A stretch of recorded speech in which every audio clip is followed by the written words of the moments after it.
How I have impacted society and the people around me based on my culture is I grew up Mexican. And with that, at family gatherings and like quinceañeras, weddings, and all the things where people might be, it's very forced upon you to introduce yourself to everyone. And I feel like because of that, I was shy at first, but because I had to introduce myself to people who, when I was younger, I considered strangers because I didn't know them. Regardless if they were family, I didn't know them. They were considered strangers in my eyes, and I was forced to introduce myself. It helped me become an extrovert. Became less shy and stuff. So because of that, I wasn't really scared to introduce myself to like classmates, and at job interviews it obviously gave me an upper hand because I didn't come in shy. I came in very strong. It also helped me force connections with my coworkers because I'm not really scared of the little small talk like, oh hi, I'm Irene, like how are you doing, blah blah blah, and that's how you get a conversation started. So with also me being an extrovert, that also helped because I'm not the shy one of my friend group. I could really like, if I need something, I won't be afraid to ask. Like some people are like with social anxiety or ordering. I don't really have that because I feel like in my culture was like very like, no, why are you shy? Go introduce yourself. So I feel like it made me very confident in who I am as a person.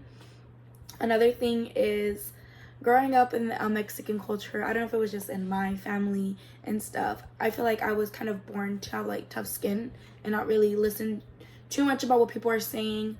A lot of family members have commented like on my weight and stuff, and although they don't necessarily mean it out of a place of like maliciousness or anything, it's in a place of love, I guess you could say. It kind of like made me have tougher skin, and so when people that I don't really know or anything like try to comment or like bully me when I was younger, it honestly had the mentality is like, oh, I don't care, I know who I am, I'm confident in who I am. And I didn't really listen to any of that, which is a good thing in a way because I didn't really let it get to me. Although it kind of sucks like having to have tough skin all the time, like around your family when they comment on things they probably shouldn't have comment on. But I guess like it's different with different generations. They didn't really understand and stuff like how mental health is. Another thing is both my parents are from El Paso, Texas, and they were born and raised there. They moved out here when they were 21, but since they were born and raised in El Paso, they grew up eating Whataburger, which is something me and my sisters grew up eating over here, Whataburger. And it's funny because a lot of my friends have never actually had Whataburger or ate Whataburger. I didn't even know Whataburger existed until I came along and I was like, oh my god, we should get Whataburger. Like, it's open 24 hours. It's so good.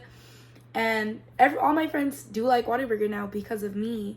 And if you don't know what Whataburger, it's kind of like how California is with their In-N-Out. It's very popular in Texas and stuff. So I recommend you trying Whataburger if you haven't yet to try it. Another culture thing that my parents kind of showed us growing up is good karma exists and what goes around comes around. So my parents came out here with nothing, and my dad really made a name for himself out here in Arizona. Even when we were struggling and stuff, he always taught us to give if you have, because it'll come back eventually. So I witnessed my parents being the most genuine, helpful people ever. I've lived with tons of family members because they didn't have much or they got kicked out. My parents always had an extra arm and hand for everyone, and I feel like because of that, I have that for my friends. I know my parents would have open hands for any one of my friends, and so when they're going through things, I always offer my house to them, and I always try to be there for them, like how my parents were to like family members and their friends. And that's just a couple ways that I feel like I've had an impact in society, and how my culture has had an impact on me to impact my society. Thank you.